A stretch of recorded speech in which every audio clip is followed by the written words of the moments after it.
Deux hommes sont entrés au temple pour prier. Un, Seigneur, je suis vraiment misérable. Je suis caduc, fragile, pécheur. Il a entendu Jésus. Jésus dit, je suis venu pour les pécheurs, mais à condition que le pécheur soit converti. Chapitre 9, verset 13, Saint Matthieu. Je suis venu pour les pécheurs à condition que le pécheur soit converti. Et l'homme converti est grand. L'homme qui change sa vie est grand. La femme qui change sa vie est grande.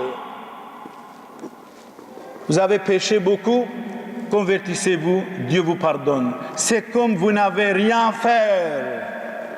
Dieu veut la miséricorde. Dieu veut le pardon. Pardonnez mutuellement, aimez mutuellement, supportez-vous les uns les autres, supportez même, quand il le faut, l'insupportable. L'orgueilleux disait, donc deux hommes, on parle de l'homme, sont entrés à l'église. Un, il dit, je suis misérable, je suis pécheur, je suis malheureux. Et l'autre dit, regardez les autres, il dit, tous sont mauvais, injustes, adultères. Alors Jésus dit, vous savez qui était juste? C'est celui qui était humble. Et à la fin, il dit, qui s'abaisse sera élevé, qui s'élève sera abaissé. C'est vrai, les adultères étaient lapidés dans la loi de Moïse, chapitre 22, verset 22. Donc, chapitre 22, verset 22, dans le Deutéronome, si quelqu'un commettait l'adultère, il était lapidé. Chez l'islam, la même chose. Chapitre 24, versets 2 et 3 du Coran, du livre des musulmans, si quelqu'un commet l'adultère, frappez-le sans couer, sans foutre de couer, c'est-à-dire jusqu'à la mort. Mais Jésus dit autrement. Je suis venu pour les pécheurs, convertissez-vous. Et tout d'un coup, on amène chez lui une femme adultère pour qu'il soit lapidé. Alors Jésus va écrire par terre. Et tout le monde avoue ses péchés, ses manquements, ses mensonges, ses orgueils, ses vanités. Tous sont partis. La femme seule est restée. Jésus lui dit, Madame, personne ne t'a condamné. Oui, parce qu'il a dit, celui qui n'a pas péché, qui jette la première pierre. Et tout le monde avoue ses manquements, ses péchés. Tous partirent. Et Jésus dit, Madame, qu'est-ce qui se passe? Il n'y a personne? Non, Seigneur. Personne ne t'a condamné, personne. Mais alors, l'important c'est ça, cette phrase. Madame, je ne vous condamne pas. Mais dès maintenant, dès à présent, dès aujourd'hui, ne pêche plus. Dès maintenant, dès à présent, dès aujourd'hui, ne pêche plus. Ce qui veut dire, vous êtes pardonné, vous êtes devenu grande.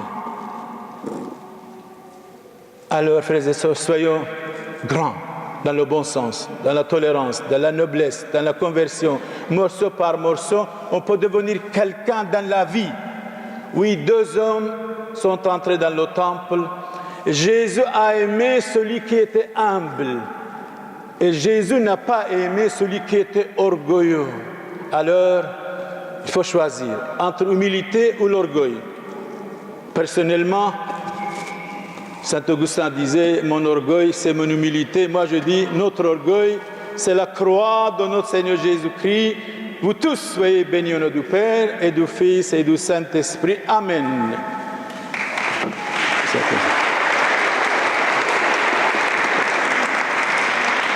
Merci, frères et sœurs, pour votre écoute. Profondément méditons quelques instants et tirons des conséquences de tout ce que nous venons d'entendre.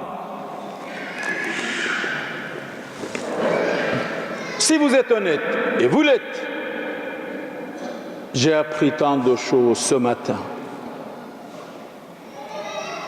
Et à Dieu ne plaît, si vous n'êtes pas honnête, même si nous parlons des heures, c'est inutile. Alors soyez utiles.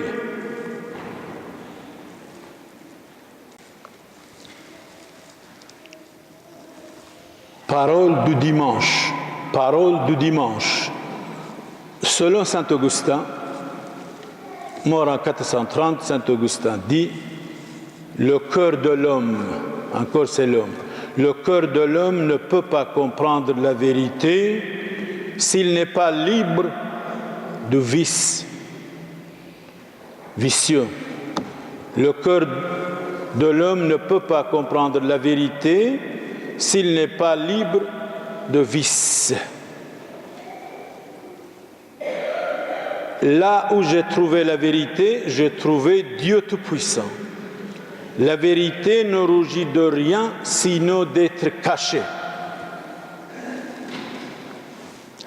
Le cœur de l'homme ne peut pas comprendre la vérité s'il n'est pas libre de vice et de méchanceté.